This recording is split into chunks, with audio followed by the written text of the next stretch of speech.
Welcome back to the deep dive. So if you know one thing about Kobe, Japan, it's probably about a very specific, very luxury cut of beef. Almost certainly. But today, we're proving that Kobe is so much more than just a menu item. We're doing a deep dive into a really sophisticated port city in Western Japan that has, sort of quietly become a leader in forward-thinking urban design. It's a city that's really defined by its geography. I mean, you look at a map and Kobe is just squeezed right between the Sea Osaka Bay to the south and this dramatic barrier of the Roko mountain range to the north. Right, that tight space. And that constraint has dictated everything, its history, its architecture, and now its future. That location also makes it super accessible for travelers. It's a quick hop from Osaka, less than an hour from Kyoto. And when the port opened way back in 1868, it instantly set up Kobe as this fascinating hub where Western and Japanese cultures didn't just meet. No, they blended. They really did. Exactly. And that blend is key. Mm-hmm. Most people, they just scratch the surface. They see the iconic Kobe Port Tower. Or maybe they'll take a trip up to the Arima Onsen. Sure. Our mission today is to go a bit deeper. We're going to unpack the city's ambitious future vision, which is this blueprint that leverages its really unique history of diversity and resilience to stay competitive for decades to come. Okay, let's unpack this. And yes, we have to start where the reputation starts. Kobe beef. We have to. It's globally famous, but I think a lot of us really misunderstand what that certification actually means. Oh, it's so often misused. Yeah. Kobe beef is not, a generic term for just any good meat from the region. It's an intensely specific designation. Okay, so what are the rules? It has to come from the local, purebred Tajima strain of cattle in Hyogo Prefecture. And this is critical. It has to be certified by the Kobe Beef Marketing and Distribution Promotion Association. Why is that distinction so important? It sounds like they treat it more like, a fine wine or a champagne region than a food product. That's a perfect analogy. They are protecting the brand and the quality. Only certified restaurants, for instance, can display this specific bronze statue. Oh, wow. And the beef itself is stamped with an official chrysanthemum mark. This level of rigor, it ensures that when you order Kobe beef, you are getting exactly what the world expects. And what the world expects is that, that melt-in-your-mouth quality. What's the science behind that texture? Well, what's fascinating here is the fat composition. The monounsaturated fats inside this particular meat, they have a remarkably low melting temperature. Lower than what? Lower than the body temperature of the animal itself and way lower than other kinds of beef. So when it hits your tongue, it just feels like it dissolves. That's where you get that extreme marbling and tenderness. Okay, so if you're making this trip, you have to eat it. The sources suggest a few ways to experience this. You could go for traditional teppanyaki. Yeah, where it's cooked right in front of you. Misono is supposedly the original birthplace of that style. But that can be pricey. It can be. Mm-hmm. But if you're not ready for that luxury price tag, there are great, more accessible options. You can get a certified Kobe beef lunch set at a place like Tenru for around 3,000 yen. That's much more doable. Or for something really inventive, you can try the luxury Kobe beef version of the classic Japanese gidono, or beef bowl, at Hiroshige. It's a great way to taste the flavor without all the formality.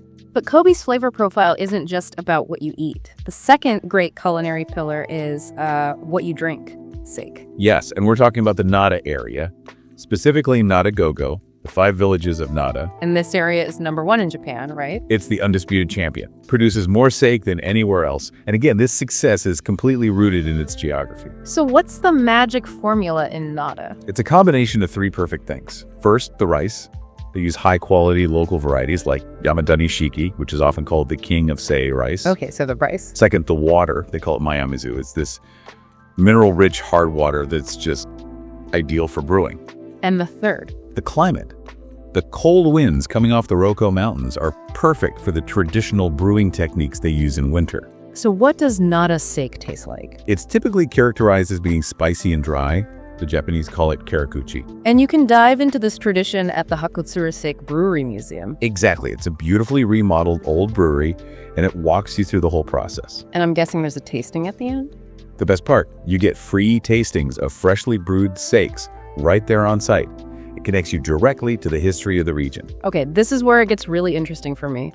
How that whole history of international enterprise totally changed the physical layout of the city. And you can literally trace it on the streets. As you walk through Kobe today, you can see the movement of foreign trade and culture just in the cityscape. The clearest example has to be the Kitano area.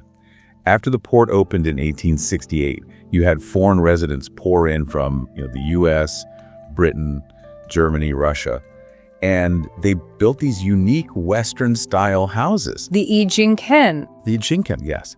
It's this fascinating architectural fusion.